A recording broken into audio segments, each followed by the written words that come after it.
Let's bring in lawyer Jason Ng. He is also convener of the Progressive Lawyers Group, a group made up of legal professionals who are against this legislation. Why? Well, the extradition arrangement will essentially allow anybody in Hong Kong, anybody on Hong Kong soil that's Hong Kong resident, that's anyone passing through Hong Kong, expats living here like yourself, to be extradited to China to be tried for crimes that they may or may not have committed. As you know, China is a jurisdiction where a fair trial and other fundamental human rights are not necessarily guaranteed. As David mentioned earlier, there's a long-standing firewall between two vastly different criminal justice systems. And what the government is trying to do here is to remove that firewall. OK, so I think they put safeguards in that you would have to have a 7-year prison sentence here in order to be extradited. But is it the case that you could be tried for a crime here, but tried in China for that crime? Right. Is that what you're saying? Well, the 7-year threshold might bar some of the white-collar crimes, but it's not going to stop bribery charges. Am I getting this clear, though? So if you commit a crime in Hong Kong, you can be tried in China for that crime. You can be tried in China, but it would have to have something against the Chinese legal system or a Chinese entity for that to happen, surely? Yeah, but I mean, the 37 listed charges as part of the ordinances will include aiding and abetting, right? So you don't necessarily need to be physically in China, or you don't necessarily need to be related to a Chinese entity to be caught by the dragnet. OK, so tell me, what is the problem? Because we had Alan Zeman on, Lan Kwai Fong Group chairman, and he was saying the trouble with this is that it has been sold badly, and that is the problem that he has with it. Otherwise, he thinks that it's all fine because Hong Kong already has an extradition agreement with some 20 other nations. Right. Well, I certainly agree partly with that statement in that the bill was sold really poorly. There was hardly any consultation. The deliberation period was really short, and the subcommittee at LegCo that's supposed to discuss the bill has been dismantled, and it went straight to LegCo. So the whole way the government has been managing, the crisis has been extraordinarily poor. But at the same time, it's not just the way it was sold, but that fundamentally we haven't addressed the issue that a firewall is being removed.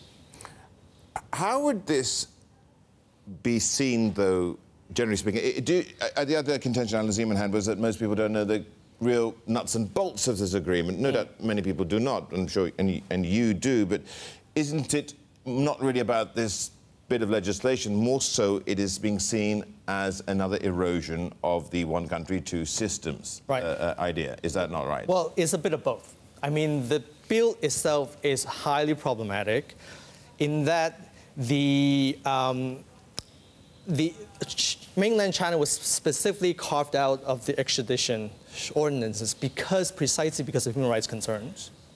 But at the same time, it's not just that, but the cumulative impact of all of the other incursions into our freedom of expressions that we have witnessed in the past 3-4 years, ever since the Umbrella Occupy movement in 2014. Lawmakers being disqualified, booksellers being adopted and taken to China. All these have a cumulative effect that sort of really boiled over. Jason, it's Juliet in Singapore. These pictures that we're seeing are quite extraordinary. I know that you've lived abroad and then you've come back to Hong Kong. Rish, of course, a long-term Hong Kong resident. Just what is the mood like on the street where you're seeing, nearly 1 in 7, 1 in 8 people decide that this is a cause that they really want to stand up to? Right. As David mentioned earlier, there's a lot of rage on the streets precisely because 1 million people came out on Sunday, and the government has completely disregarded that. The government has not responded to that at all, and so people felt we have to do something different. We have to escalate this, protest in order to get the government to back down. Do you think that the international community is listening? I've read a few opinion pieces from newspapers in the likes of Australia, for example, where they're saying, their residents living in Hong Kong do really need to start to pay attention to the debate of this bill. Yeah, absolutely, because this bill affects not only people living in Hong Kong, it affects expats based in Hong Kong, living and working in Hong Kong, as well as travelers and visitors who pass through Hong Kong. What is to stop the Chinese government from retaliating against Western diplomats and journalists for the Vancouver arrest of Meng Wanzhou. I mean, that could possibly happen under this bill.